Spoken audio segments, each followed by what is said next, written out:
possible.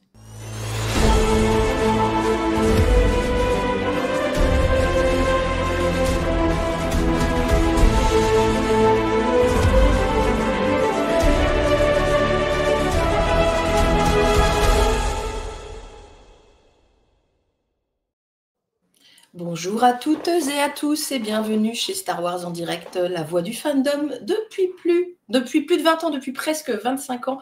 Aujourd'hui, c'est Aude et mon invité et collègue maintenant, Philippe, qui a rejoint l'aventure Star Wars en direct. On vous a concocté une petite émission spéciale. Bonsoir Philippe, c'est toi le maître de cérémonie. Bonsoir, carrément, bonjour d'ailleurs. La pression, bonjour et bonsoir, merci Aude. Et ravi d'être là pour cette émission dont on parle depuis un petit moment déjà.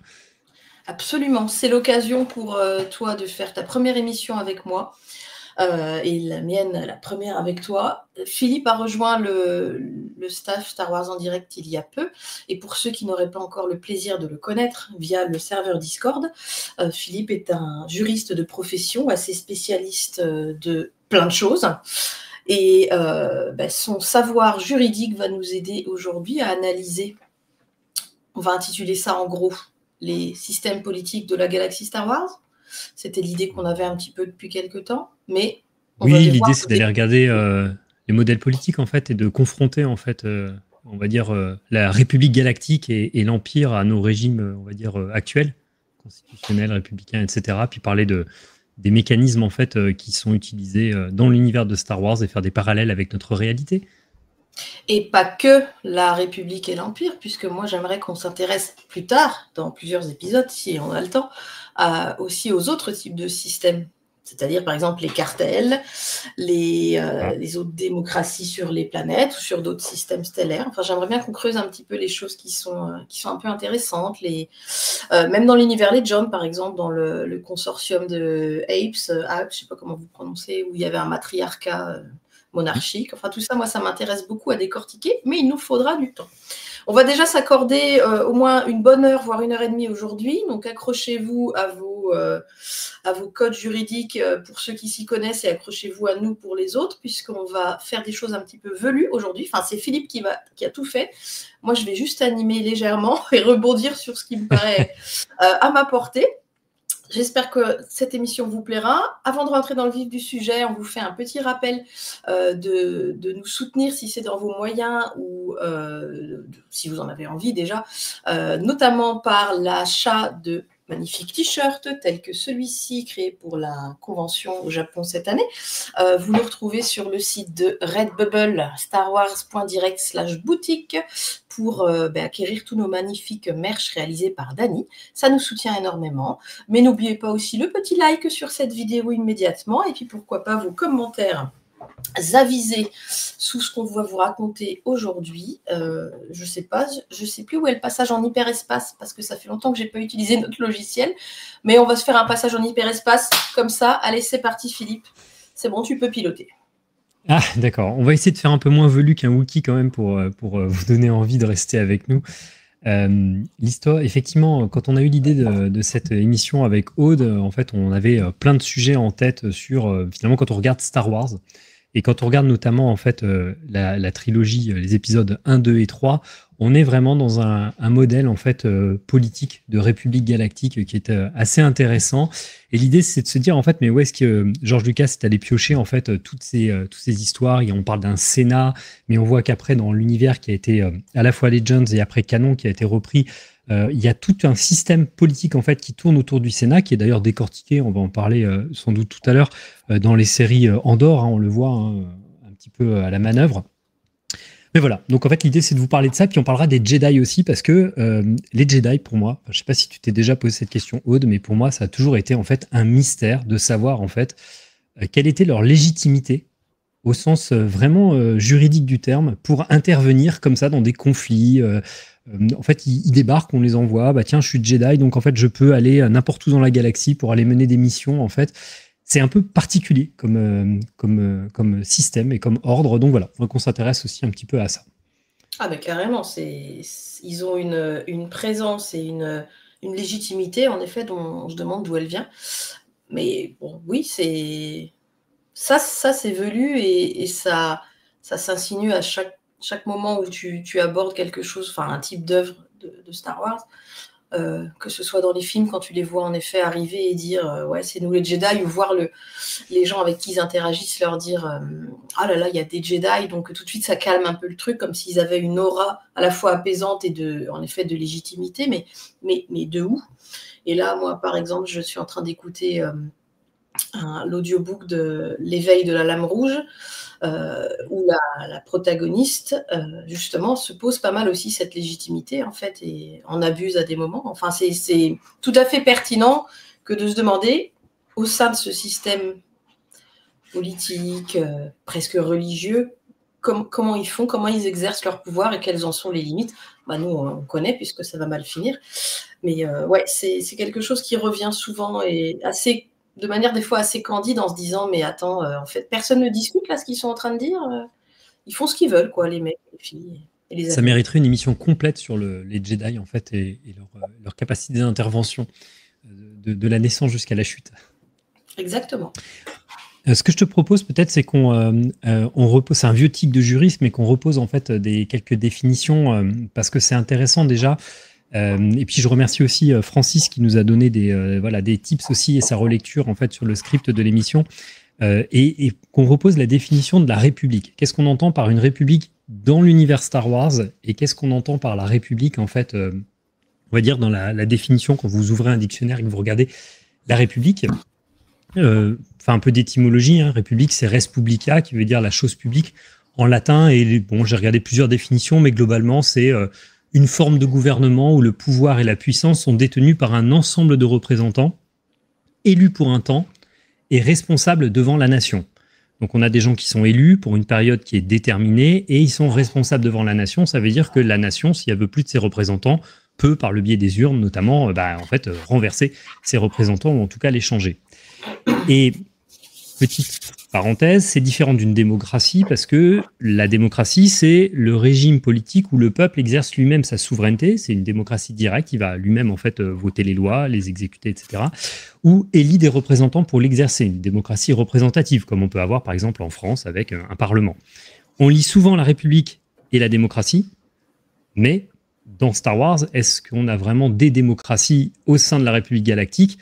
Quand on voit le nombre de monarchies, on va y revenir, et je sais que c'est un sujet qui te tient à cœur aussi, puisque tu parlais du matriarcat et tout ça, mais en fait, on a plein de systèmes différents, et notamment, il y a beaucoup de monarchies en fait au sein de l'univers Star Wars. C'est pas de la démocratie, la monarchie, mais on lit souvent les deux, république et démocratie. Puis à l'inverse, il y a l'Empire. Et l'Empire, en fait, c'est un regroupement de plusieurs États qui disposent de régimes politiques divers. Ça peut avoir des monarchies, des républiques, et tout ça se regroupe au sein d'un empire. En fait, ça, c'est les définitions, on va dire, usuelles, mais en fait, il ne faut pas chercher plus loin. Dans Star Wars, en fait, ils ne sont pas allés chercher tout ça. La terminologie Star Wars, elle est assez simple, c'est assez basique, c'est-à-dire qu'en gros, la République, c'est des gentils, c'est une vision assez binaire, manichéenne, et les méchants, c'est l'Empire. Voilà. En fait, République égale, on est gentil, Empire égale, c'est les méchants. Et en fait, tout ça, c'est pas simple, et c'est ça qu'on va essayer de questionner, de décrypter tout au long de cette émission, pour qu'on ait bien les clés en fait de définition d'une république et d'un empire, et finalement se poser la question de savoir si la République galactique, en fait, est-ce que c'est vraiment une république ou pas. La réponse est, est-ce que c'était déjà pas un empire à la base aussi, parce que quelque part on parle de République galactique, mais vraiment je pense que la terminologie, c'est la terminologie on va dire américaine en fait, et en tout cas une vision assez binaire du système. Ça tu m'arrêtes quand tu veux, passionnant. Ah non, mais je suis en train de me frotter les mains, je trouve que ça va être passionnant. Il y a peut-être que nous deux que ça va intéresser, mais pas grave, on fera pas d'autres épisodes. Hein, on le fait pour nous, on le regardera. On le regardera. Voilà, c'est ça. Non, mais en fait, tu sais qu'il y a plein d'études en fait qui sont déjà sorties sur l'univers juridique de Star Wars, et j'imagine. Des copains juristes qui ont écrit un bouquin là-dessus même carrément. Donc c'est des choses qui sont quand même assez intéressantes et qui peuvent intéresser les gens. Mais en tout cas, ça permet de regarder aussi les films avec encore une autre lecture, une autre clé de lecture, en s'interrogeant sur ce qui s'y passe. Alors, quand on prend la République galactique, qu'est-ce que c'est que la République galactique ? On va se baser surtout sur l'univers canon. Je ferai quelques références aux Legends, mais même si les systèmes sont un peu... en fait, le fonctionnement est plus ou moins le même, on a repris quand même des sources qui traitent en fait de l'univers canon particulièrement. Dans l'univers de Star Wars, on entend par République galactique. Donc, quand je parle de République galactique, c'est pareil. On parle de tout ce qui se passe, en fait, avant la chute de la République, donc avant la prise de pouvoir de Palpatine, dont on parlera, en fait, tout à l'heure. Donc, en gros, on va dire ancienne République, haute République, et puis, on va dire République jusqu'à l'avènement de Palpatine. Quand on regarde, en fait, ce qui est décrit à la... Pardon, ouais. On est sur combien d'années, pardon, là, quand tu inclus l'ancienne République, la haute? On est sur plus d'un millénaire en fait, parce que quand on regarde, quand on regarde en fait, il y a dans les sources que j'ai reprises, dans l'univers Legends, en fait, on remonte la fondation de la République, pardon, à 25 000 ans avant la bataille de Yavin, et dans l'univers canon, en fait, les sources parlent de plus d'un millénaire avant la bataille de Yavin. Donc, tu vois, t'es sur un bon millénaire en fait avant la bataille de Yavin, et donc c'est une institution ancienne, notamment on parle du Sénat en fait, qui est cette institution qui est vieille et qui remonte aussi du coup à la création de cette République galactique. En fait, on nous présente quoi? On nous présente une union démocratique au sens démocratie représentative. Hein. Elle est composée avec plein de mondes souverains qui ont des régimes politiques qui sont complètement différents. Il y a d'ailleurs beaucoup de monarchies. Hein. On peut parler d'Alderaan, hein, pour faire un petit coucou à Leia. Et au Organa. On peut parler de Naboo aussi, hein, pour rester dans la même, on va dire, le même lien de filiation. Mon Cala aussi, en monarchie. Et en fait, tous ces mondes souverains sont représentés au Sénat galactique. Globalement, c'est ça. On voit d'ailleurs l'Assemblée derrière moi. On est au Sénat galactique sur... Alors, je ne sais jamais si on dit Coruscant ou Coruscant. Je crois que les deux... Coruscant, voilà. Bon, alors moi, je vais dire Coruscant, c'est comme ça que j'ai toujours dit. Et comment ça fonctionne en fait? Ce qu'on peut voir dans les œuvres, on retrouve en fait finalement des représentants élus ou désignés, parce qu'on ne sait pas trop comment ils arrivent en fait au Sénat. Ils sont élus ou désignés en tout cas de chaque système et planète, et ils forment un Sénat. Voilà. Et d'ailleurs, la page starwars.com en fait qui est d'ailleurs assez intéressante, parce que cette page starwars.com, il y a un wiki en fait à l'intérieur, une sorte de Wikipédia, une databank, pardon, excusez-moi, je cherchais le terme. Il y a la databank en fait qui définit en fait les différentes institutions aussi, et ils vous disent en fait les représentants élus de chaque système forment le Sénat, ils sont assistés par les Jedi qui servent de gardiens de la paix et de la justice. C'est défini comme ça. Gardiens de la paix et de la justice, on reviendra sur le rôle ambigu de ces derniers du point de vue du droit, donc justement à la fin de l'émission. Quand on lit la description du Sénat, on voit quoi? On voit que le Sénat réunit en fait des centaines de sénateurs dans la rotonde gigantesque, hein, qu'on peut voir dans les films, hein, voilà. Effectivement, et qui est cette rotonde en fait sur Coruscant, réunit donc tous les membres du Sénat galactique avec différentes espèces à l'intérieur et différents représentants de systèmes. Voilà, et c'est d'ailleurs cette assemblée qui va voter les pouvoirs d'exception au chancelier suprême Palpatine, comme on va le voir également après. Donc, ce Sénat, je le disais tout à l'heure, hein, ancien, on est sur un millénaire avant la bataille de Yavin, et ce qu'on peut voir également, c'est, et je vous invite, alors c'est vrai qu'en France, on a un peu de retard sur les différentes phases, même si maintenant, ça y est, ça se clôture, allez lire en tout cas les phases 1, 2 et 3. Ce qui est intéressant de la Haute République, c'est qu'on voit en fait s'amorcer les premières tensions au sein du Sénat, les jeux politiques, et en toute fin de la Haute République, les désaccords qui commencent à émerger entre les Jedi et la République. C'est prolongé dans des œuvres, hein, on peut le voir un peu dans The Acolyte, légèrement. On peut le voir dans Andor, bien évidemment. Voilà, on est après Andor, mais en tout cas dans The Acolyte, on commence à le voir. On a en fait les prémices justement des tensions et des jeux politiques qu'il peut y avoir au Sénat. Ça, c'est ce qu'on voit dans les livres et dans les films. Pour faire un parallèle avec notre réalité, l'Assemblée qu'on peut voir, en fait, elle ressemble plutôt à un parlement fédéral. En gros, c'est plusieurs États fédérés avec leur propre régime politique, leurs propres coutumes, leurs propres lois, qui acceptent en fait, de se soumettre à un système supérieur, au sens politique du terme, en fait, à une institution supérieure, qu'on pourrait appeler un État fédéral, qui va établir des lois communes qui vont s'appliquer dans tous les systèmes ou dans tous les États fédérés. Ça ressemble aussi à ce qu'on peut retrouver comme organisation, comme l'Union européenne, par exemple. On a un peu ce même système-là. Ah ouais. Et donc, en fait, quand on regarde le Sénat, tu as quoi? Tu as un rassemblement de planètes qu'on pourrait assimiler à des États, avec des systèmes autonomes, et ils délèguent certaines compétences au niveau du Sénat, et tout en conservant leurs institutions locales. Un exemple dont on parlera, l'esclavage. typiquement, on sait qu'il y a une loi en fait qui interdit l'esclavage dans tous les systèmes qui sont rattachés à la République galactique. Donc ça veut dire que la coutume locale, s'il y avait de l'esclavage, ben non, on fait plus d'esclavage. Il y a une loi supérieure qui le fait, ou en tout cas c'est pas légal. Et puis on verra, il y a une séparation des pouvoirs aussi. On va en parler entre le législatif, je vote en fait les textes, l'exécutif, j'exécute les textes, et le judiciaire. Ça, on le voit assez peu, pardon, dans les films, mais c'est détaillé dans les livres. On va en parler. Donc voilà comment ça fonctionne. Et justement, en fait, toutes ces personnes, donc du coup, ont des compétences partagées, et il y a ce qu'on appelle un principe de subsidiarité dans notre droit à nous, qui n'existe pas dans la République galactique, et qui est important aussi parce que c'est peut-être une des raisons pour laquelle la République galactique n'a pas su perdurer, et pourquoi Palpatine a pu prendre le pouvoir, on va dire, assez facilement, parce que, typiquement, dans notre droit aujourd'hui, et là je vais prendre le modèle de l'Union européenne, on a en fait un principe qui est dit de subsidiarité, qui est inscrit dans les traités en fait de l'Union européenne. Je ne vais pas rentrer dans le détail des textes, mais en gros, qu'est-ce que ça garantit? Ça garantit que les décisions, en fait, elles sont prises au plus proche, au niveau des citoyens, et que, en fait, l'institution ne va intervenir que dans des domaines où les États qui sont membres de cette union ont décidé que l'institution intervienne. Ce qui veut dire que l'Union européenne ne va intervenir que lorsque les États membres décident de se doter d'un cadre commun, qui va être plus ou moins contraignant. Cette République galactique, en fait, à aucun moment on a en fait la formalisation d'un tel principe. En fait, ce qu'on peut vous lire dans le databank, en fait, là encore de StarWars.com, c'est que on a une sorte de constitution qui dit il y a une séparation des pouvoirs. On a le Sénat qui fait le pouvoir législatif, le chancelier suprême qui détient le pouvoir exécutif et un département judiciaire avec une cour suprême qui assure une justice théoriquement indépendante. Voilà. Et c'est tout. Avec ces envois de représentants au Sénat qui participent à l'élection d'un chancelier, ça on le voit dans les films. Mais par contre, on n'a pas de principe qui montre en fait comment effectivement ces lois sont constituées, ou comment elles sont votées, ou comment elles sont discutées.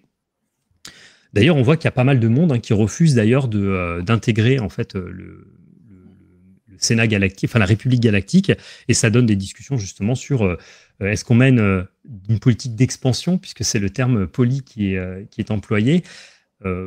Voilà, on sait que la frontière entre l'expansion et la colonisation, Voilà. C'est une frontière qui est parfois assez mince.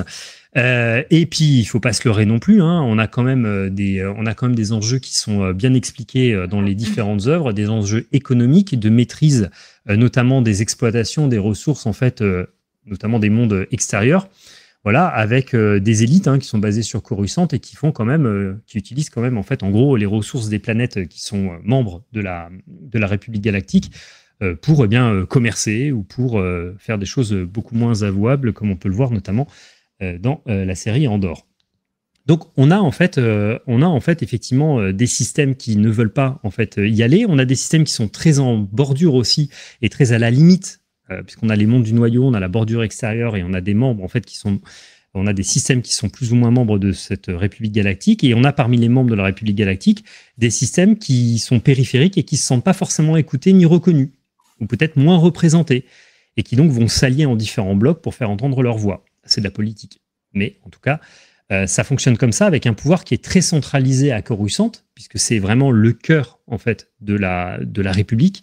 Le Sénat est à Coruscant et la politique se passe à Coruscant. D'ailleurs, je crois qu'on le voit dans les romans. Alors, j'ai de ma mémoire des romans en fait qui sont les romans qui sont dédiés à la jeunesse de Leia quand elle fait toute son éducation justement de diplomate. On voit que tout le monde est envoyé à Coruscant en fait pour pouvoir mener ses études et devenir en fait un diplomate. Il faut passer par Coruscant. Oui. C'est le nerf en fait le nœud du pouvoir en fait est ici à Coruscant. Donc le fait qu'il y ait une centralisation du pouvoir à cet endroit, qu'il y ait une absence d'équilibre réel entre l'autonomie locale et l'autorité centrale de Coruscant peut expliquer en partie pourquoi est-ce qu'il y a une montée des sentiments un peu séparatistes. Et j'emploie un terme qu'on voit effectivement dans les films et dans les romans, les séparatistes, et qui justement vont essayer de créer des forces militaires indépendantes pour pouvoir soit sortir de la République, soit effectivement marquer leur indépendance. Moi, D'ailleurs, j'ai oui, vas-y, une je t'en petite prie, Aude. Ouais. question. Enfin, c'est un pavé dans la mare. Voilà le chat. Qu'est-ce qui peut motiver un système ou une planète à rejoindre la République galactique? Parce que d'un côté, donc, la République galactique va peut-être exploiter des ressources, va avoir des avant-postes, je parle principalement, à mon avis, d'exploitation industrielle. Qu'est-ce qu'elle offre en retour à ces systèmes? Elle offre quoi? La sécurité sociale, les études, les transports en commun, l'eau La courante? Non, CMU. mais quel est leur Ouais. engagement de leur côté Ça, quand ils disent rejoignez-nous? c'est assez peu développé, mais en fait, on le voit quand ça commence à être construit. En fait, on se retrouve autour d'idées, de concepts politiques et d'une vision commune, en fait. On le voit notamment dans les phases 1 et 3 de la Haute République. C'est plutôt, en fait, déjà une alliance de protection, en fait. Ça commence par une alliance, en fait, économique. On est sur une alliance de protection aussi, avec justement, et c'est là où il y a tout le rôle ambigu des Jedi, même si eux interviennent partout, on a quand même l'impression que si on est membre en fait de la République galactique, on va dire que le corps des Jedi sera quand même plus enclin à aller intervenir, Ok, en tout c'est un peu cas, ou en tout prioritaire, cas, quoi. ouais, peut-être prioritaire. Alors c'est pas vraiment dit comme ça parce que les Jedi interviennent partout où il y a un problème en fait quelque part. Ils se mêlent même parfois de problèmes en fait qui ne les regardent pas directement, mais c'est des alliances économiques, des alliances de protection, des alliances militaires, et on le voit en fait, ce qui est dit, et notamment quand il y a la menace Nihil, hein, c'est de dire, bah voilà, en fait, rejoignez la République parce que nous, en fait, on va vous protéger. Et pardon, à l'inverse, on a les Nihil qui disent, en fait, vous êtes exploités par la République, donc en fait, plutôt que d'être exploité par la République, rejoignez notre système à nous, qui est un système complètement anarchiste, mais rejoignez-nous parce qu'en fait, vous pourrez faire ce que vous voulez et vous ne serez plus en fait dépendant d'une république qui vous envoie en fait que ce qu'elle veut bien vous envoyer quand vous en faites la demande. Voilà. Donc on est vraiment en fait dans ce système-là, mais c'est pas encore une fois, hein, c'est moins développé dans les œuvres cinématographiques ou même dans les séries. Par contre, j'invite vraiment à aller lire le roman Le règne de l'Empire, hein, Le Masque de la peur, hein, d'Alexander Fied, le premier tome, hein, d'une trilogie qui est alors pour le coup là c'est très politique, hein, c'est du thriller politique. C'est vraiment très très bien et ça permet de s'immerger dans cette ambiance en fait justement. Qui est au Sénat avec tous les enjeux politiques qui peuvent se négocier. C'est voilà, allez-y, foncez. La critique d'ailleurs a été faite sur Star Wars en direct, donc vous pouvez aller écouter la critique si vous voulez pas lire le roman, mais il faut foncer. Et pour continuer le parallèle avec l'Union européenne et le fonctionnement du Sénat galactique et de la République galactique, dans l'Union européenne, en fait, il y a des institutions de contrôle qui existent. On a notamment une Cour de justice de l'Union européenne, on a des recours qui sont possibles, qui permettent aux États en fait, qui sont membres de l'UE et même aux citoyens de contester en fait, les actes des institutions. Si on n'est pas d'accord avec un traité ou avec une directive, alors on peut plus ou moins facilement le dire, mais en tout cas c'est possible. C'est très peu développé. Là, je suis allé fouiller justement là encore, hein, le Star Wars Databank et puis des sites, hein, de fans Star Wars en fait qui recensent toutes les institutions ou les références aux institutions. Et on s'aperçoit qu'effectivement, dans la République galactique, on a bien une branche judiciaire indépendante qui s'appelle le département judiciaire. On a bien une Cour suprême et un corps de force judiciaire. Et d'ailleurs, le Star Wars Databank vous dit en fait que ce corps de force judiciaire est épaulé par l'ordre Jedi pour faire respecter la loi. Tiens, recoucou les Jedi, en fait, qui arrivent au milieu de tout ça. Pour autant, et même si on a justement cette branche judiciaire indépendante, bah, on n'a pas d'organe qui permet aux planètes, par exemple, d'aller contester les décisions du Sénat ou d'aller faire respecter leurs droits lorsque les mondes du noyau vont ignorer leurs besoins. C'est-à-dire, je suis une petite planète en système périphérique, je suis pas d'accord avec la loi qui dit qu'il n'y a pas d'esclavage, je peux pas aller la contester. Je peux pas aller, voilà. Ça se passe au Sénat. Donc, la séparation des pouvoirs, c'est bien sur le papier, hein, mais bon, c'est quand même mieux quand il y a des organes judiciaires qui restent protecteurs, en tout cas des droits et des libertés. Voilà, il n'y a pas ça, en tout cas, dans l'univers Star Wars. Je me pose la question, dans les films, on connaît la réponse facilement, mais dans The Clone Wars, ou dans Rebels, non, c'est l'Empire, je suis bête, mais dans The Clone Wars, est-ce qu'on a comme ça des itérations, des images de ces cours judiciaires ou d'éléments un petit peu administratifs où on pourrait se dire, ah ben tiens, là, on est dans le bureau de quelqu'un, mais pas un sénateur. Parce que ça, dans des bureaux de sénateurs, on voit quand même Bail Organa à plusieurs reprises. Mais ce que tu dis là, des cours de justice. Alors, dans Clone Wars, de mémoire, je ne crois pas que ça soit détaillé comme ça. Par contre, il me semble qu'à un moment, il est fait référence alors, à vérifier, mais il est fait référence au fait que des membres du département judiciaire deviennent des généraux pendant la guerre des clones. D'accord. En fait. Et c'est comme ça que c'est mentionné. Ouais. C'est comme ça que c'est mentionné. Il n'y a pas, par contre, il n'y a pas en tant que tel, en fait, de vision, mais il y a cette mention qui est faite. Et juste, je reviens sur ce que je disais, effectivement, sur le fait que l'ordre Jedi épaule les forces judiciaires pour faire respecter la loi. On a en fait la mention de ce département judiciaire dans La Menace Fantôme, et on a également dans le roman Tarquin de James Luceno, là, qui est sorti en 2014, également l'identification de ces forces judiciaires. Donc on a en fait on a quelques œuvres qui traitent en fait de ce corps des forces judiciaires. Et dans Clone Wars, mais à vérifier, il me semble que à un moment c'est mentionné que les généraux justement de la guerre des clones sont composés à la fois de Jedi et de membres des forces judiciaires. Ok. Voilà. Il y a un autre concept qui est intéressant et qui peut, pour continuer sur justement les pouvoirs, c'est le concept d'état de droit. Alors là, ça va renvoyer à tous ceux qui ont fait un peu de philo en fait et même de droit constitutionnel. L'état de droit, c'est quoi? C'est une théorie qui est théorisée par Hans Kelsen et qui dit que, eh bien, en fait, en gros, je le schématise, mais quand on vote une loi, ce qui est bien, c'est de la respecter. En gros, l'État se soumet aux propres lois qu'il va, ou aux propres textes qu'il va mettre en place. En fait, en gros, c'est voilà, faites ce que je dis, mais aussi moi je fais ce que j'ai dit, je me l'impose. Il n'y a pas ça. En tout cas, on n'a pas ce concept-là qui apparaît dans la République galactique. À aucun moment, en fait, c'est indiqué quelque part. Donc, on peut supposer que potentiellement ça existe, mais en tout cas, ça n'apparaît pas. Et pour prolonger encore, peut-être parmi les carences en fait de la République galactique, on sait que par exemple pour devenir membre de l'Union européenne, au préalable, il faut avoir adhéré à un certain pacte de concepts, on va dire anti-torture, anti-esclavage, anti-traitement inhumain et dégradant, notamment adhéré à la Convention européenne de sauvegarde des droits de l'homme. On ne sait pas quel est le mécanisme, t'en parlais tout à l'heure, en fait, on ne sait pas quel est le mécanisme pour devenir membre de la République galactique. Exactement. Il n'y a pas le cahier des charges en fait qui dit si vous voulez être membre de la République galactique, vous devez être en fait un système qui respecte le droit des citoyens au sein de votre planète. Il n'y a pas ça. Les seules mentions de loi que j'ai pu trouver en préparant l'émission, c'est ce qu'on peut voir effectivement dans le dialogue, notamment dans l'épisode, si je dis pas de bêtises, dans l'épisode 1, entre Shmi Skywalker et Padmé, Padmé s'étonne en fait en disant alors on est en dehors du système de la République, on est sur Tatooine, et elle lui dit je peux pas croire qu'il y a encore en fait des planètes qui pratiquent l'esclavage. Et l'autre lui répond oui, la République elle n'existe pas ici en fait et on doit survivre par nos propres moyens.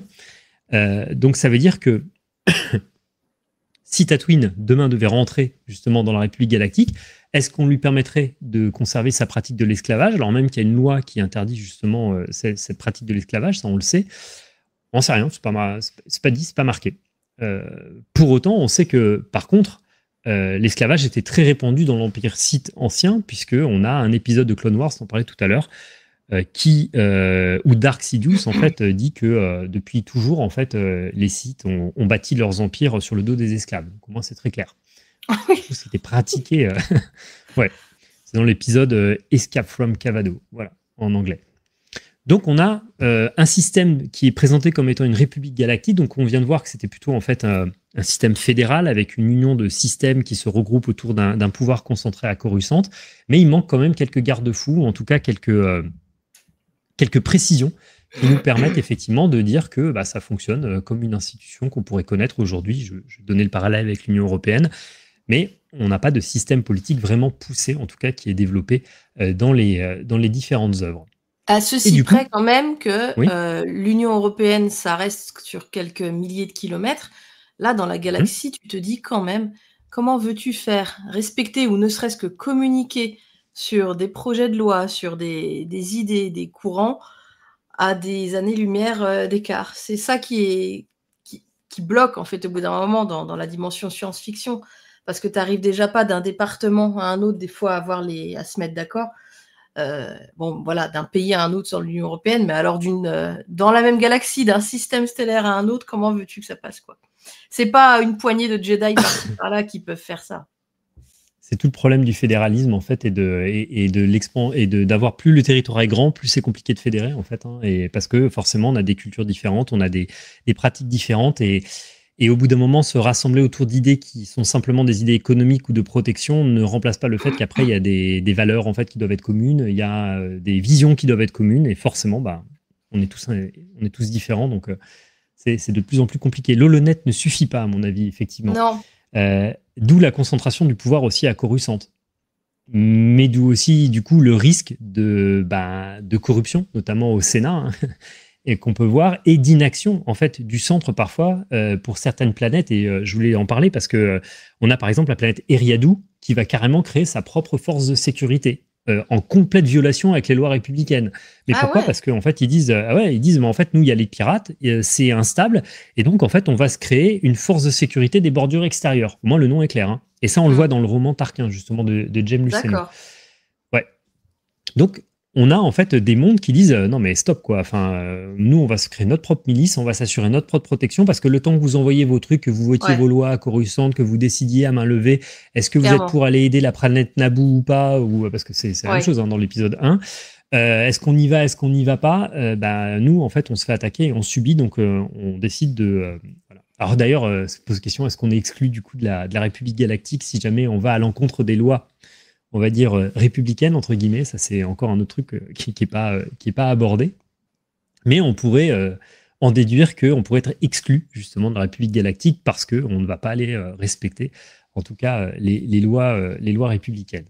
Oui, notamment quelque chose sur la militarisation, comme ça, d'une zone en particulier. Ça pourrait être pris, en effet, comme une peut-être pas une agression, mais une menace potentielle, alors que c'est pourtant pour se défendre, parce qu'il suffit d'une bande de pirates, là, tu dis sur Eriadou, il suffit d'une bande de pirates, d'un cartel un peu chiant, ils n'ont pas besoin d'être 12 millions, les mecs, hein, pour faire chier une planète ou une lune, mais en effet, le temps que la République vote le truc, exactement comme tu le disais pour Naboo dans La menace fantôme, je l'ai regardé il y a 2 jours, là, on est en train de se refaire les films avec mon fils, et quand tu vois Padmé au Sénat qui dit je vous supplie d'envoyer une commission d'enquête, je vous supplie d'intervenir, et là qu'on lui répond on va vous envoyer une commission d'enquête, donc en fait il va refalloir des semaines voire des mois, elle peut pas tolérer ça, bah oui je comprends, en fait allez tous vous niquer là, et puis moi je vais y aller moi-même avec un bazooka, et voilà, on va se démerder puisque vous faites rien, et c'est logique, encore plus à cette échelle-là de distance.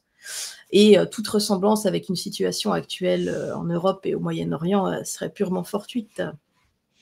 C'est ça. Ça interroge effectivement sur plusieurs thèmes d'actualité. Avec cette différence quand même, c'est que ils ont quand même en fait le Joker du Jedi en fait, qu'on peut sortir la carte Joker Jedi, hop, qui lui en fait a la carte passe-partout, à la fois sortie de prison, sortie du territoire de la République, sortie de n'importe quelle bordure, et qui peut aller se pointer en fait en disant on est envoyé en mission. Tantôt par le Sénat, tantôt par l'ordre Jedi, pour aller comprendre ce qui se passe, en fait. C'est un peu une autorité indépendante qui ne l'est pas vraiment, mais on va en parler juste après, en fait. Donc, et pour revenir sur ce que tu disais, en fait, ça marque quoi ? Ça marque aussi je parlais de l'absence de possibilité de faire un recours. C'est pour ça que des planètes réagissent comme ça. C'est-à-dire qu'il n'y a pas de voie de droit qui permet d'aller dire, non, on n'est pas d'accord, en fait, avec l'absence de vote l'absence d'envoi de troupes qui a été votée. Quelque part, donc, les mondes éloignés subissent une inégalité de traitement, à leurs yeux, hein, entre les régions centrales et celles qui sont périphériques. Et c'est ça qui va contribuer à la fragmentation politique et puis faciliter la dérive autoritaire qui va permettre à Palpatine d'accaparer l'ensemble des pouvoirs. Et puis justement, voilà, ce que je te propose, c'est qu'on parle justement du basculement vers l'Empire. Allez, si ça te va. basculons. Allez, go, on bascule vers l'Empire. Qui est vraiment en fait l'exemple de dérive autoritaire. Dérive autoritaire bien amenée quand même. Parce que en fait, tout ça a été fait dans les règles. Eh oui. Et là, par exemple, bien sûr, on va en parler, hein, mais je pense que toute ressemblance avec une situation passée, alors là, pour le coup, n'est pas du tout fortuite, en fait. Elle est même carrément faite exprès. C'est le scénario, là. Mais c'est intéressant d'analyser le parallélisme parce que c'est exactement de la même manière que ça s'est produit en Allemagne. Et on va y revenir juste maintenant. Ça a échappé à personne, hein, dans l'épisode 3, hein, dans la revanche des Sith. Hein, on voit, alors déjà dans l'épisode 1, dans l'épisode 2, et maintenant en plus avec l'univers étendu des romans et des comics, on voit vraiment en fait comment Palpatine obtient du Sénat des pouvoirs d'exception pendant la crise justement des séparatistes. Hein. On parlait la raison pour lesquelles il y a eu des séparatistes peut-être. Et il faut se rappeler quand même que la motion, elle est quand même qui donne les pleins pouvoirs à Palpatine, elle est quand même proposée par le sénateur Jar Jar Binks. Jar Jar Binks. Exactement, au nom de la reine Amidala. Je rigole toujours parce que je dis toujours Missa bien merdé sur ce coup-là. Hein. Là, pour le coup, c'est la dernière gaffe en fait ultime de Jar Jar. Hier, en étant dans l'attaque des clones, justement, on n'a pas fini, mais ce moment où donc la sénatrice Amidala est repartie sur Naboo, mais que ça serait bien le moment d'avoir les pleins pouvoirs pour pouvoir dire OK à l'armée des clones.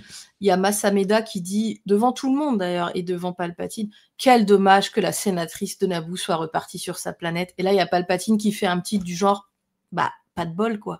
Et là, gros zoom sur Jar Jar, l'idée de merde qui mûrit dans son truc. Mais non, fallait pas aller là. La perche qu'ils ont tendue, mais c'était pas une perche, c'était une poutre, quoi. Et là, mon fils qui me dit, mais comment personne n'a rien pu voir venir? Bah oui, c'est ça. Il est trop fort, ce Palpatine. La force des manipulateurs, c'est ça. Exactement. Et exactement. Et j'espère qu'un jour, on aura la version canon de comment Palpatine en est arrivé là aussi, parce qu'on l'a toujours pas. En fait, on a que, je crois, le roman Légende sur Palpatine qui, voilà. Il faudrait une version canon quand même, parce que c'est quand même vachement bien cette histoire aussi. Donc effectivement, on parle de Palpatine, hein, mais la suite on la connaît. Hein. Palpatine utilise les pleins pouvoirs, il crée l'armée des clones. Enfin, il se sert de l'armée des clones en fait. Non, il la crée même pour prolonger la guerre. Il accuse les Jedi de trahison. Il proclame la transformation de la République en Empire galactique. Et tout le monde applaudit en fait à l'Assemblée, puisque c'est quand même il est élu, on va dire, de manière démocratique. Je mets des guillemets autour de démocratique, mais il arrive au pouvoir en fait de manière complètement légale. Et bien évidemment, en fait, cette concentration après des pouvoirs qu'il va prendre, la manière dont il s'est servi en fait pour des institutions en fait et des lois pour arriver au pouvoir et renverser en fait ce qui était une démocratie représentative au sens juridique du terme, rappelle en fait la comparaison avec l'histoire. Et on ne peut penser qu'à l'exemple allemand, juste comme ça, effectivement, pour en parler en quelques mots. Dans l'Allemagne de la République de Weimar, hein, puisque c'est le nom de la constitution qui était en vigueur, il y avait un article, qui était l'article 48 de la constitution de Weimar, qui permettait au président en fait, de recourir à l'armée et de suspendre certains droits fondamentaux en cas de menace grave. Voilà, c'était écrit comme ça. D'ailleurs, on vous dit, le président du Reich peut, lorsque la sûreté et l'ordre public sont gravement troublés ou compromis au sein du Reich, prendre les mesures nécessaires à leur rétablissement. En cas de besoin, il peut recourir à la force. Voilà, donc c'est inscrit dans la Constitution. Spoiler alerte, on a la même chose dans la Constitution de la France. Hein. On a des mécanismes comme ça qui existent. On a l'article 16 de la Constitution, une loi 55 également sur l'état d'urgence, et on a même une loi on a même dans la Constitution l'état de siège. Donc on a en fait des choses qui existent comme ça avec des garde-fous, hein, dont je parlerai rapidement tout à l'heure, mais qui existent. Dans cette constitution de Weimar, il n'y a pas de définition véritablement de ce que c'est qu'un état d'urgence. Et le président Hindenburg, en fait, a utilisé souvent ce texte. Et c'est comme ça que derrière, en fait, ça a permis à d'autres d'aller décrire ça comme étant un abus de pouvoir et de promulguer des lois qui, après, vont être contraires à la Constitution, sans l'accord du Parlement. Le parti d'Hitler, le parti nazi, puisque c'est le nom du parti national-socialiste d'Hitler, va justement en fait se servir de ça, va faire une intimidation notamment des députés, on peut les empêcher d'être présents lors de certains votes, et les lois d'exception qui vont être mises en place, et notamment la loi d'habilitation en fait de mars 1933, qui va permettre justement cette concentration des pouvoirs et l'arrivée de ce qu'on sait après, va être complètement validée aussi par la Cour suprême allemande, qui va considérer que le régime en fait il était légitime au moment où les lois ont été votées, et donc il n'y a pas de problème en fait, et que donc c'est un mécanisme juridique qui est complètement légal, et c'est ça qui va servir en fait à instaurer ensuite la dictature que Hitler a mise en place. Donc on est dans une situation qui est assez comparable, c'est-à-dire qu'en fait on a un peuple qui souffre, quelqu'un qui arrive et qui dit ben voilà, moi je vais vous sauver, mais pour vous sauver, en fait il faut me voter des lois d'exception qui vont me permettre de faire quelque chose de vachement bien pour vous. Et le Parlement qui, effectivement, vote ces lois et qui, donc, vous accédez de manière démocratique au pouvoir. Palpatine a fait exactement la même chose, ou en tout cas, on va dire que quand ils ont écrit l'histoire du basculement de la République vers l'Empire, en fait, c'est très fortement inspiré, effectivement, d'une histoire, malheureusement, très réelle, avec les suites dramatiques que l'on connaît pour l'ensemble du monde, d'ailleurs. Je parlais en fait de la France. Il faut savoir qu'en droit constitutionnel français, on a un article 16 de la Constitution, de notre Constitution de 1958, qui confère au président de la République un des pouvoirs exceptionnels. Lorsque les institutions, l'indépendance de la nation ou l'intégrité du territoire sont menacées, c'est ce que dit le texte, et que le fonctionnement régulier des pouvoirs publics est interrompu. Ça permet quoi? Ça permet au chef de l'État en fait d'exercer lui-même, tout seul, le législatif, l'exécutif, et de voter les lois et de les exécuter. Alors avec des garde-fous, puisque en France, il faut consulter le Premier ministre, le président des assemblées, et puis il y a le Conseil constitutionnel, qui est notre institution en fait de contrôle des lois par rapport à la Constitution, qui doit se réunir et se prononcer en fait dans un délai qui est fixé par la Constitution sur est-ce qu'on conserve ou pas les pleins pouvoirs au président. On a aussi des lois sur... Qu'est-ce qui pourrait mal tourner? Qu'est-ce qui pourrait mal tourner? On pourrait avoir un président qui, du coup, se dit non, mais en fait, je ne rends pas. C'est-à-dire que le Conseil constitutionnel, au bout de 60 jours, a dit que je devais rendre les pouvoirs et qui dirait non, en fait, je ne le rends pas. Moi, j'aime bien, je suis bien là. Mais non, mais après, c'est de la politique fiction. Mais globalement, si un président dit non, je ne rends pas, qu'il a les forces armées avec lui, par exemple, parce que il faut aussi l'aide de l'armée. C'est ce qui se passe dans certaines républiques, autoproclamées républiques, en tout cas, ou désignées comme étant des républiques, où effectivement on fait un coup d'État parce qu'on prend le pouvoir, on prend les pleins pouvoirs, on a l'armée de notre côté, ou même parfois on se fait renverser parce qu'on pensait avoir l'armée, mais en fait finalement c'est l'armée qui prend le pouvoir parce que finalement elle est plus forte. Donc tout est possible, tout est possible. C'est pas arrivé encore en France. À chaque fois que les pleins pouvoirs ont été utilisés, et ça fait un moment que ça n'a pas été utilisé, mais à chaque fois que les pleins pouvoirs ont été utilisés, le président en fait a rendu, en tout cas les pleins pouvoirs. Ça a été utilisé notamment pendant la guerre d'Algérie par le général de Gaulle. Voilà, donc a rendu après les pouvoirs. On a aussi un régime d'état d'urgence qui existe, qui est applicable, pareil en cas de mécanisme de menace grave à l'ordre public. Avec dans la possibilité de mettre en place des mesures de couvre-feu, d'interdire des rassemblements, de faire des perquisitions, etc. Oui, et là, pareil, ça, on a eu.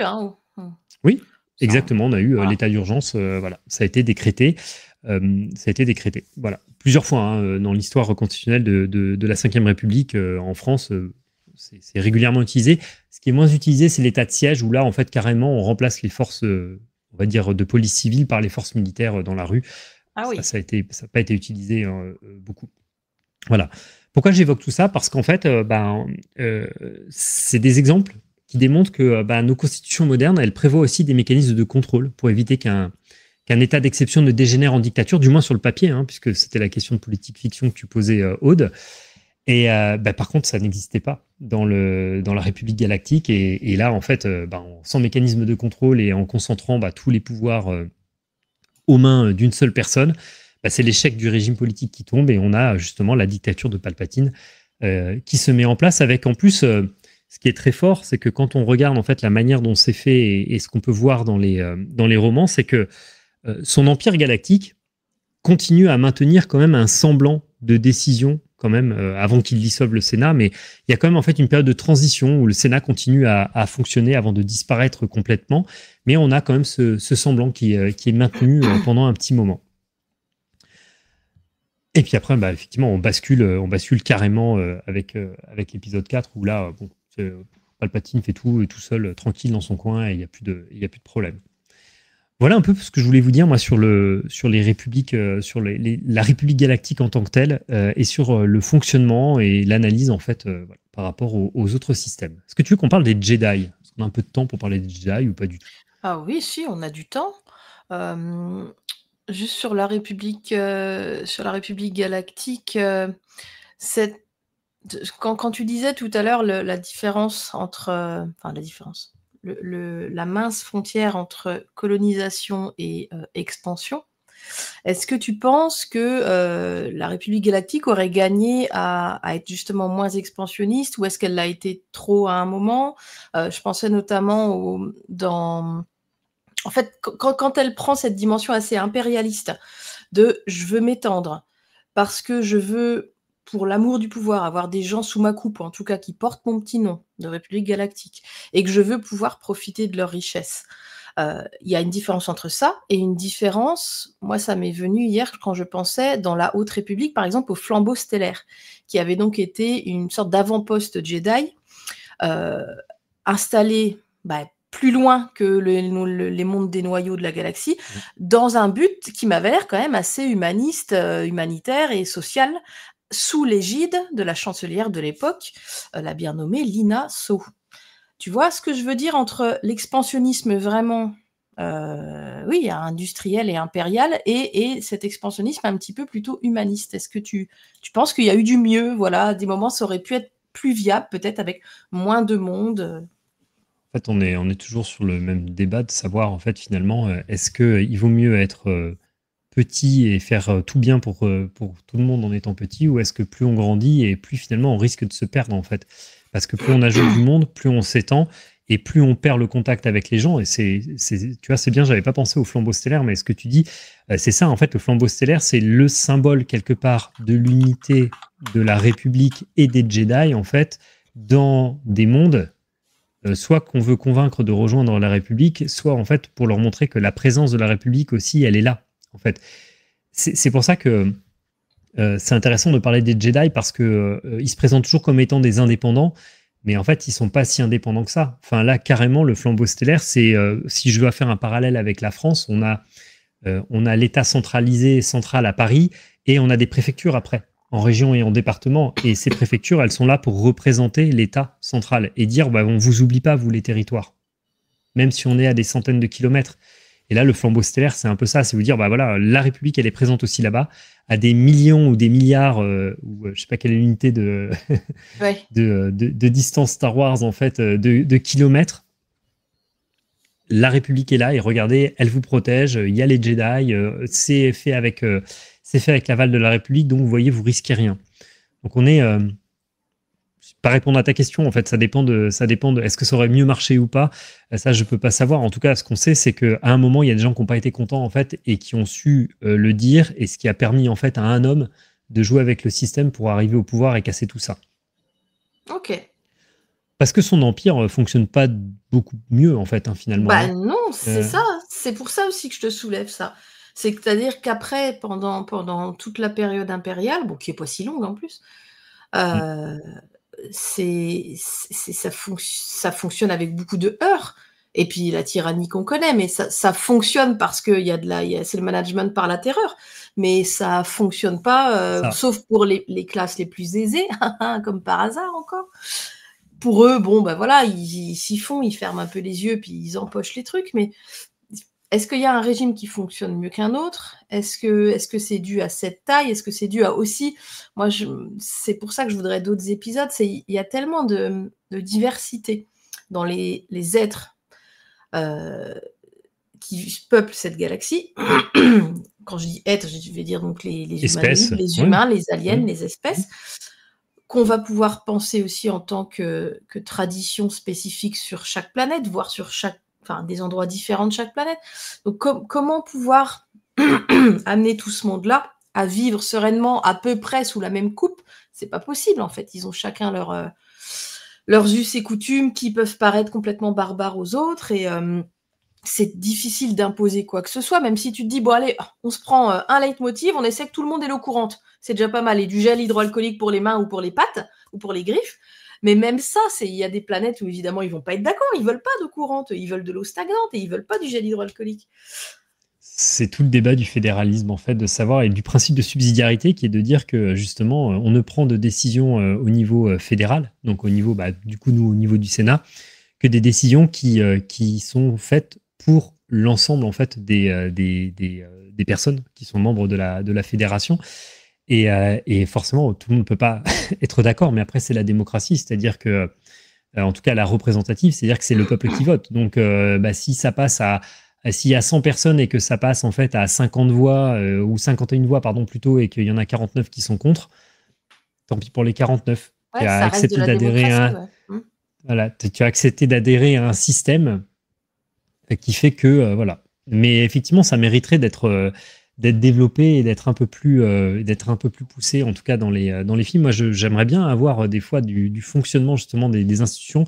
Je rêverais d'avoir un thriller exclusivement politique sur les méandres dans le Sénat. Alors peut-être ça intéresserait que moi, de savoir comment ça se passe en fait, les groupes de lobbyistes, etc. Même si on en voit un peu quand même, à la fois dans les séries et dans les livres. Mais le fonctionnement institutionnel mériterait d'être quand même un peu poussé. Ou en tout cas, ça encore plus poussé. ça plairait à Loïc aussi, hein, évidemment, hein, depuis le temps qu'il demande une série comme ça.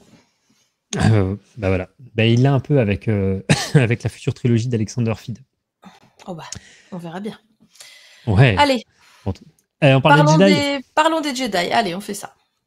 Allez, les Jedi, moi, ça m'a toujours passionné aussi parce que je me suis toujours posé la question, mais depuis que je suis petit, en fait, de savoir comment ils intervenaient et pourquoi, en fait. Mais qui sont les Jedi vraiment? Qu'est-ce qu'ils font là, en fait? Je suis parfois un peu trash, en fait, parce que je suis pas un grand fan des Jedi, en fait. Alors, je vais me faire prendre des tomates pourries ou je sais pas quoi, mais je suis pas un grand fan des Jedi dans leur manière, en fait, d'aborder les choses et parfois d'intervenir. Pour moi, les Jedi, c'est un peu comme Tintin, quoi. C'est-à-dire qu'en gros, il y a un problème, ils débarquent en fait et ils se mêlent d'un truc. En fait, tu vois, personne ne leur a demandé, mais ils arrivent quand même. Ils décrètent d'eux-mêmes que ce truc est un problème et que donc il faut intervenir. Donc parfois, ça m'agace un peu. Même si sur le fond, ils ont souvent raison, hein, c'est pas la question, mais en fait, ça pose toujours la question de la légitimité. Quand on regarde la databank en fait de StarWars.com, qu'est-ce qui est dit? On vous dit que l'ordre Jedi, c'est un ordre de protecteurs servant la République galactique et agissant comme gardien de la paix. Alors, gardien de la paix avant tout, hein, si vous avez la ref. Il faut faire l'accent, t'es obligé de faire l'accent. Gardienne de la paix avant tout. Exactement. Pour ceux qui ont la ref. Et qui est de plus en plus inconnu, plus on vieillit. Et voilà, donc ils agissent comme gardiens de la paix et de la justice. Ça, c'est le site officiel qui dit ça. C'est très binaire, en fait, parce que quand on reporte ça dans des notions juridiques communes en droit français, par exemple, on voit que les Jedi, ils ont un rôle de prévention. Ils font de la médiation. On le voit hein, dans l'épisode, dans la menace fantôme, ils débarquent, ils sont là pour discuter normalement avec la Fédération du commerce. Exact. Ils font de la médiation, mais ils font aussi du maintien de l'ordre, c'est-à-dire qu'ils vont faire du maintien de l'ordre de prévention. Enfin, ils maintiennent ce qu'on appelle l'ordre public. Ça, c'est un rôle qui est notamment en France dévolu au maire, au préfet, par exemple. Et puis après, ils font de la répression aussi. C'est-à-dire que des fois, ils sortent le sabre laser et ça tranche dans le vif. Et ça, c'est plutôt de la police judiciaire. On va dire que c'est un peu même expéditif, hein, parce que les Jedi tuent. Hein, y a pas de... D'ailleurs, on les voit jamais remplir de la paperasse, hein, en expliquant, bah oui, on a eu une altercation, il a tiré le premier, moi j'ai fait que me défendre. Non, il y a pas en fait il y a pas de commission qui va aller en plus enquêter sur ce qu'ont fait les Jedi en fait. Même si on sait qu'ils ont des commissions d'enquête propres en fait aux Jedi, on le voit notamment dans The Acolyte. Pour autant, on a l'impression qu'il n'y a pas de justification des actions qui doit être portée autrement qu'en interne en fait entre eux dans leur conseil Jedi. L'ordre est dirigé par le Conseil Jedi. Alors là, c'est pareil. J'ai repris les databanks en fait Star Wars parce que et notamment sur Wikipédia, on voit la composition du Conseil Jedi. Je m'étais jamais posé la question véritablement du Conseil et de sa répartition. 5 sièges permanents, 4 sièges de longue durée et 3 sièges temporaires. Et aucun pour Anakin. Hein, ça c'est bien spécifié. Mais en tout cas, on est donc sur on est sur 12 maîtres Jedi. Le conseil désigne un grand maître et un maître de l'ordre qui préside ses travaux. Moi, j'aime beaucoup la terminologie parce que ça me renvoie toujours en fait à l'histoire des Templiers, notamment à ces ordres en fait, ces ordres de moines guerriers. En fait, on est vraiment là avec un grand maître, un maître de l'ordre.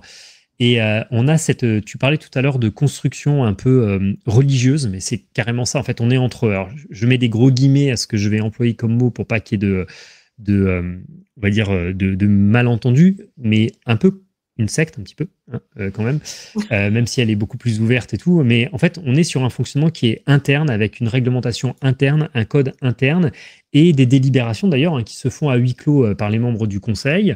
Et ils délibèrent sur quoi? Sur les affaires galactiques. En fait, en gros, ils délibèrent sur est-ce qu'ils vont intervenir ou pas à la demande de quelqu'un, ou est-ce qu'ils vont intervenir ou pas de manière autonome.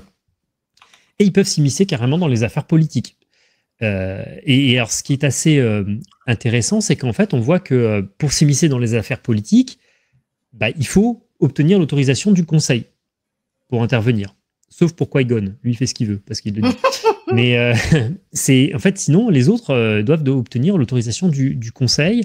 On voit carrément, hein, d'ailleurs, hein, parce qu'on parle de neutralité et d'indépendance, ils sont censés être apolitiques, hein, ils le répètent souvent.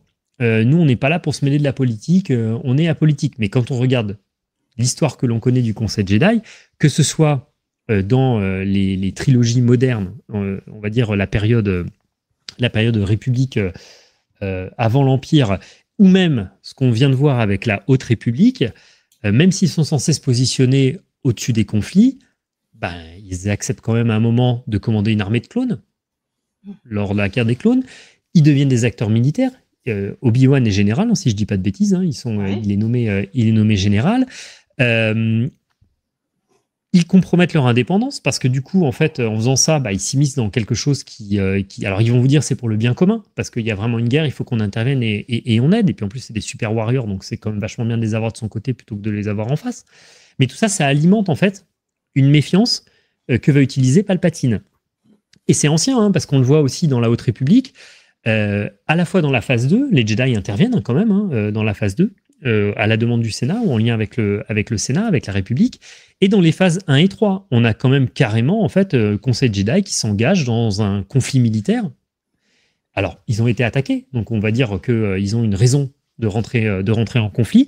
Mais en fait, ils placent quand même un représentant auprès de la chancelière, Elzarman. Il ne faut pas oublier, il est sur Coruscant en fait, et il fait le lien entre l'ordre Jedi et la République. Est-ce que c'est un lobbyiste? C'est une question qu'on pourrait se poser. En tout cas, il discute de manière très proche et très serrée avec la chancelière. En fait, très serrée, sans ambiguïté, on sait que son cœur est à Avar-Kriss et pas que son cœur. Donc, on est dans un système qui fonctionne de cette manière-là, avec l'ordre Jedi, et on voit que, par exemple, en France, on a des organismes comme le Conseil d'État qui, par exemple, lui, à la fois est conseiller juridique du gouvernement et qui juge aussi les décisions prises par le gouvernement. Par contre, il y a une séparation au sein de ce Conseil d'État entre eux, c'est pas les mêmes membres qui vont discuter avec le gouvernement et ceux qui vont juger les textes qui sont après votés et applicables. Donc on a une sorte de séparation, ce qui a l'air d'apparaître au sein du Conseil Jedi. Donc l'impartialité en fait du Conseil, elle peut quand même être quand même bien remise en cause. Il n'y a pas non plus de règles de nomination, d'impartialité de nomination. En fait, il y a des membres qui siègent à vie, on le sait, puis leur vie, elle peut être très très longue. Hein. Quand on prend Yoda, je pense que c'est un exemple de longévité qui est quand même assez exceptionnel. Et ils ne sont pas du tout désignés par une autorité démocratique, en fait. Eux, ils sont juste désignés entre eux, en fait, entre pairs. Voilà. À la différence, par exemple, des règles de nomination qu'on peut trouver, je pense, au Conseil constitutionnel, où les membres du Conseil constitutionnel en France sont désignés par le président de la République, par le président du Sénat, par le président de l'Assemblée nationale. Les 9 membres sont désignés comme ça. Il y a un secret des délibérations, ils ne sont pas rééligibles, et on a en fait des garanties en fait comme ça qui sont mises en place dans ce Conseil pour éviter que justement on ait un pouvoir qui s'installe pendant trop longtemps. Donc, moi, je pose toujours la question de la légitimité en droit constitutionnel du Conseil Jedi qui m'a toujours en fait interrogé parce que c'est quand même un fonctionnement qui est très particulier et qui, du point de vue des institutions et du droit, peut quand même se discuter très largement, en fait. J'irai pas jusqu'à dire que ça légitime sa disparition, mais en tout cas, ça peut questionner d'un point de vue des institutions. Ça m'intéresse le parallèle que tu as fait avec les Templiers. J'y avais jamais réfléchi. Mais c'est vrai que c'est des... Donc pour les gens qui ne sont pas férus d'histoire comme nous, l'ordre Templier était un ordre religieux qui était chargé notamment de protéger les pèlerins sur les chemins des des croisades et des Jérusalem, des pèlerinages croisades. vers Jérusalem, donc au Moyen-Âge. Donc, on va dire Mhm. de l'Europe chrétienne vers le Moyen-Orient. Et cet ordre était religieux, mais en fait militarisé, parce que c'était des balèzes, quoi, les mecs. Et en plus, ils étaient immensément riches, parce qu'ils avaient une sorte de capacité bancaire de pouvoir donner de la thune au Moyen-Orient aux pèlerins qui arrivaient là-bas et qui ne voulaient pas emmener avec eux leur caisse d'or. Enfin bref, ils jouissaient d'un énorme pas pouvoir. que, parce qu'ils ont prêté beaucoup d'argent au roi de France, raison pour laquelle Philippe le Bel les a un peu... Enfin, même Mais j'allais beaucoup. le dire. Ah bah pardon, excuse-moi, vas-y. J'allais le dire. Oui. J'allais dire qu'ils ont eu une fin à ne pas envier à celle des Jedi, parce qu'ils ont tous très très mal fini, comme les Jedi. Ils avaient acquis un trop gros pouvoir, une trop grosse influence, et il y en a qui n'aiment pas, quoi. Donc de là à comparer Philippe le Bel à Palpatine, je n'irai peut-être pas jusque-là. Et bon, bref, c'est intéressant. J'avais jamais fait ce parallèle, mais il y a le mot chevalier. Ben voilà, allez, une petite image de chevalier de Jedi. Ça, c'est une sentinelle du temple. Mais du coup, c'est vrai que, ceci dit, ça me fait penser, quand on a eu la période littéraire de la Haute République qui est sortie et qu'on a commencé à voir les hardbooks et les visuels, on avait déjà comparé certaines tenues à les tenues de la Haute République, avec des motifs un petit peu peut-être pas monastiques, mais un peu templiers, un peu médiévaux. Ouais. Si, on est vraiment sur les armures. Si tu reprends en fait les tenues des moines hospitaliers ou des moines templiers, on est sur des armures qui ressemblent beaucoup en fait, enfin des tenues, pardon, je dis armures, même les tenues de combat ressemblent en fait beaucoup à ce qu'on peut voir en fait, la sorte de chasuble là, c'est ça qui fait avec ça, des épaulières et tout ça. Ouais, parce que l'ordre, les Templiers, c'est 200 ans d'existence en fait, hein, donc c'est pas si longtemps que ça. Par contre, c'est une histoire effectivement avec des protecteurs indépendants, mais qui amassent des richesses, qui effectivement servent de, on va dire, de milice en fait, de protection, parce que les croisades, elles sont quand même décidées, hein, elles sont décidées par le pape en fait, et elles sont avalisées par les rois, hein, donc qui partent en croisade. Donc il y a quand même une volonté politique, hein, du pouvoir en place d'aller faire ces croisades et de les armer et protégés par ces ordres. Donc, qui sont engagés pour ça et qui amassent des richesses et qui prêtent de l'argent au gouvernement. Et le gouvernement, à la fin, comme il ne peut pas rembourser, en fait, il les met sur le bûcher, quoi. Voilà, sous des prétextes dont on ne saura jamais s'ils ont été vrais ou pas. Mais c'est comme ça que ça termine. Il faut aller, on en parlait tout à l'heure en off, aller lire Les Rois Maudits si vous voulez une version, on va dire, romancée de ça, de Maurice Druon. C'est passionnant. L'histoire justement toute l'histoire des rois de France, et ça commence justement avec le focus sur la disparition des Templiers.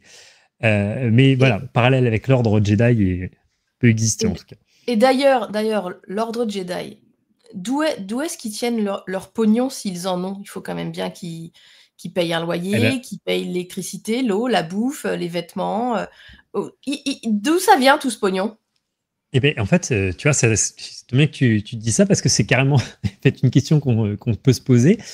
Il n'y a pas d'œuvre dans lesquelles on voit en fait la manière dont les Jedi sont rémunérés, en fait.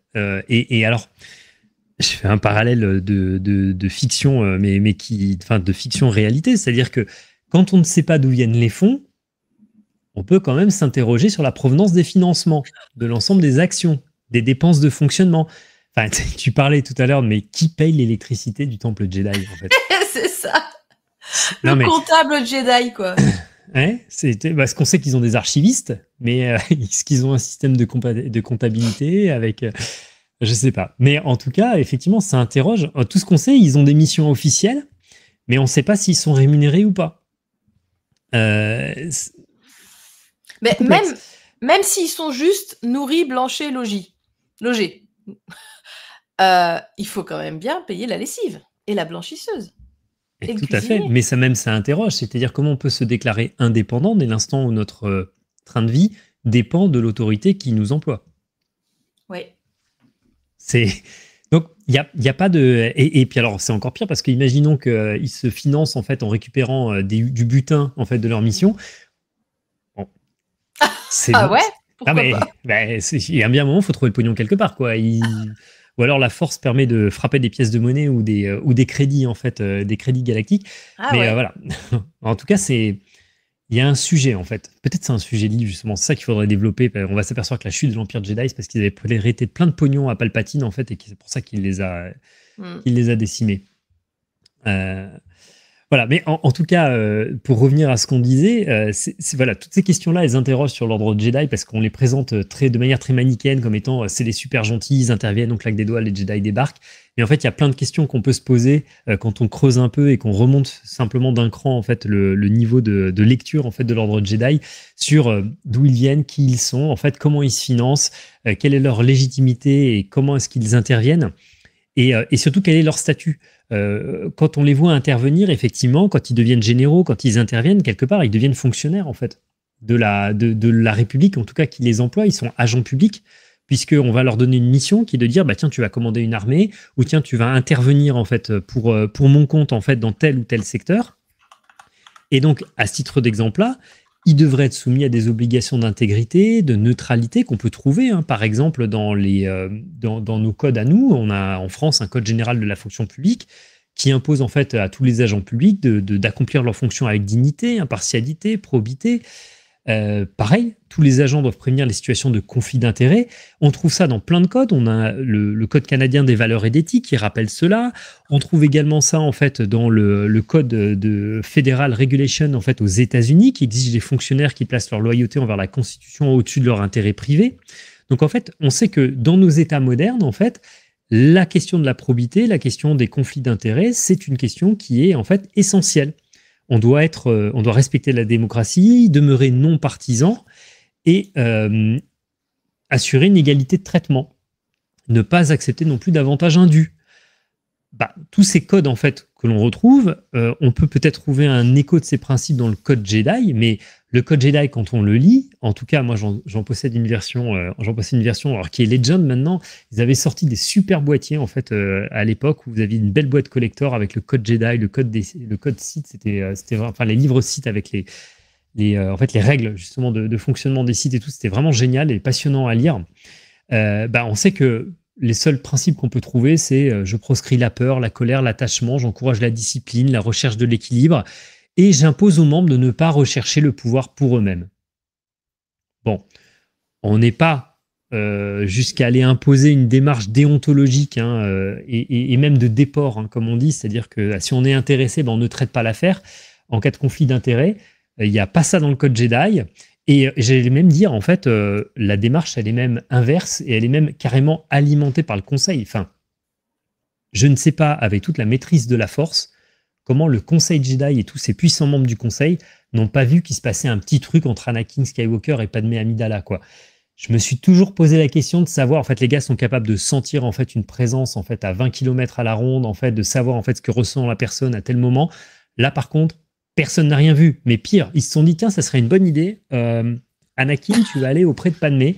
Tu vas rester avec elle. Et là, il y a Palpatine. Il dit, oh ouais, super idée, mec. Voilà, allez, on y va. Ça, normalement, je veux dire, en termes de conflit d'intérêts, on est quand même plutôt pas mal, quoi. Voilà. C'est pas du tout interrogé. C'est pareil, là, à l'écoute de l'audiobook que je suis en train de lire, donc qui s'attarde sur depuis son rôle de Padawan jusqu'à quelque chose qu'elle va devenir, donc sur une Jedi, en revisionnant la menace fantôme, l'attaque des clones, l'attachement est prohibé, la propriété est prohibée, nanana. Mais pour le coup, ce n'est pas un ordre monastique. Ils ne sont pas à l'écart du monde en train de faire de la bière ou du fromage, comme des moines belges. Ils sont sur le terrain tout le temps, ou ils sont en mission diplomatique. Parce que je voulais rebondir sur ce que tu disais tout à l'heure. Ils font à la fois des missions de cassage de gueule, mais aussi de choses un peu plus subtiles. Parce que quand tu regardes là dans l'attaque des clones, ils sont missionnés, on va dire, pour surveiller Padmé. Mais dès la première attaque par le droïde qui lâche les vers de terre empoisonnés, Obi-Wan, il se jette dessus. Alors qu'il avait dit, on n'est en aucun cas là pour enquêter. Mais en fait, 10 minutes après, mec, tu peux pas te retenir, tu sautes sur le droïde et vous vous retrouvez à courir après une femme pour trouver qui l'a mandaté pour assassiner la sénatrice. Donc en fait, rapidement, ils se mettent en mode Mindhunters, ils se mettent en inspecteur gadget, je veux savoir, je comprends, tu vois, si c'est des mecs ils sont doués, ils sont intelligents, ils ont le goût comme ça de l'aventure, de la justice, de la probité, mais évidemment qu'ils vont aller se mêler de tout ça. Même s'ils ont dit au départ, non, on n'est pas là pour ça. Mais en fait, comme c'est profondément des êtres, je pense, pour la plupart, sociaux, dans la mesure où on les encourage quand même à, en effet, avoir une compassion, un sens de la justice, un sens de l'aide. Ça, pour moi, et un sens de l'honneur aussi, tu vois, le code d'honneur, un code d'honneur de chevalerie. Ben, forcément, ils sont en interaction permanente avec des gens, que ce soit leurs collègues Jedi, où tu vois que des fois, comme pour tout le monde, dans le monde du travail, tes collègues, des fois ça passe, des fois ça casse, et des fois, au contraire, tu vas te découvrir des amis, enfin des gens, des collègues merveilleux. Eux, ils doivent déjà gérer ça. Ils doivent gérer le petit personnel, entre guillemets, voilà, la blanchisseuse qui apporte les slips propres, le cuisinier qui a découpé des trucs pour le petit-déj. Ils ont des interactions avec tous ces gens-là. Des interactions, on va dire, banales. Plus les interactions administratives, politiques, judiciaires. En fait, leur ardoise, elle monte. Ils ont plein de gens à fréquenter.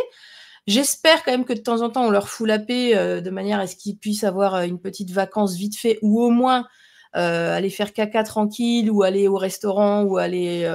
tu vois, se détendre. Ils le savent bien qu'ils ont quand même besoin de se détendre. Mais dans ces moments-là, ils vont forcément... C'est pas des robots, sinon c'est des droïdes qu'il fallait. Et comme ce ne sont pas des robots, ils vont forcément avoir des interactions plus ou moins passionnées avec les gens, même si du coup, there is no passion, there is je sais plus quoi, la force. Et des failles, du coup.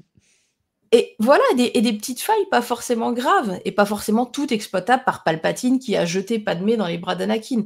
Ok, ils n'ont rien vu venir, mais il y en a eu bien d'autres, des générations de petites Jedi qui avaient chaud au cucu, et qui, en croisant n'importe qui d'autre, que ce soit un ou une Padawan Jedi, ou la boulangère du coin, ou une femme de ménage, qui se sont dit « Oh là là, j'ai les hormones qui chauffent », peu importe l'âge du Padawan ou du chevalier, même Yoda, si ça se trouve. Donc, ils peuvent pas l'empêcher, ça, je pense qu'ils le savent. Mais comme tu dis, ces ballots, ils auraient dû voir venir le problème avec Padmé et Anakin. Mais ils se sont dit « Bon, c'est rien, ces petites amourettes de jeunesse.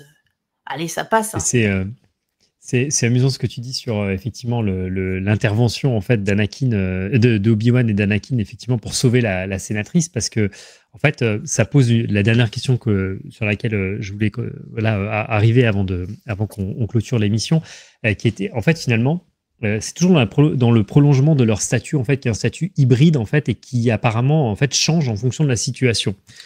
Typiquement, ce qu'ils font là, c'est qu'en fait ils ont une opportunité des poursuites, c'est-à-dire qu'ils décident d'eux-mêmes à ce moment-là, d'engager en fait une action répressive, quelque part, d'enquête et de répression, du coup, parce qu'en plus, ça aboutit à la mort de la personne qui a tiré qui a envoyé les vers, là. Donc, en fait, ils ont, en fait, encore une fois, ils peuvent intervenir comme ils veulent, en fait. Et il n'y a pas de contrôle, d'organe de contrôle qui va contrôler, en fait, l'action des Jedi, quelque part. En droit français, en fait, on a quand même on a un procureur de la République qui a une opportunité des poursuites. Lui, il peut poursuivre. On a des forces de police judiciaire qui peuvent intervenir, effectivement. Mais s'ils font une connerie, il y a de la répression, il y a de l'enquête, il y a un organe de contrôle exprès qui existe pour aller contrôler les actions des forces de police. Enfin, on a en fait une limitation aussi de l'usage de la force. Enfin, il y a un cadre à l'usage de la force létale ou de la force armée dans n'importe quel droit, d'ailleurs. Alors après, il est plus ou moins large en fonction des constitutions et des pays, mais les Jedi, personne ne questionne l'usage de la force par les Jedi. Il n'y a pas de contrôle juridictionnel. Et quelque part, ça va favoriser en fait les dérives et les accusations d'abus de pouvoir. Parce que quand on a quelqu'un qui est capable de sortir son sabre à n'importe quel moment, enfin, je pense que la scène de la cantina où Obi-Wan tranche le bras en fait du mec qui vient un peu le titiller. C'est au début de l'épisode 4, dans l'épisode 4, si je dis pas de bêtises. Je sais pas, moi, si je suis à un bar, en fait, et qu'il y a un mec qui vient me mettre la main sur l'épaule et que je lui plante mon couteau dans la main, je suis pas sûr que je vais pas avoir des problèmes quand même, hein. Même si le gars, il est un peu, là, non, en fait, puis tranche le bras, nickel, quoi. Bon, en fait, après, c'était Tatooine, hein. Vous allez me dire, on fait un peu ce qu'on veut, mais par contre, ça questionne quand même sur la mentalité. C'est-à-dire qu'en fait, il faut quand même savoir, quand on fait ça, que du coup, quelque part, on risque pas grand-chose. Je parle du Jedi en son propre, peu importe le système dans lequel il se place. Je suis pas sûr que le mec, il réagisse pas de la même manière, en fait, s'il n'est pas sur Coruscant, il n'aurait pas fait la même chose. C'est juste que, en fait, il a cette légitimité, lui, de se dire qu'il a la possibilité d'utiliser la force comme il veut à n'importe quel moment.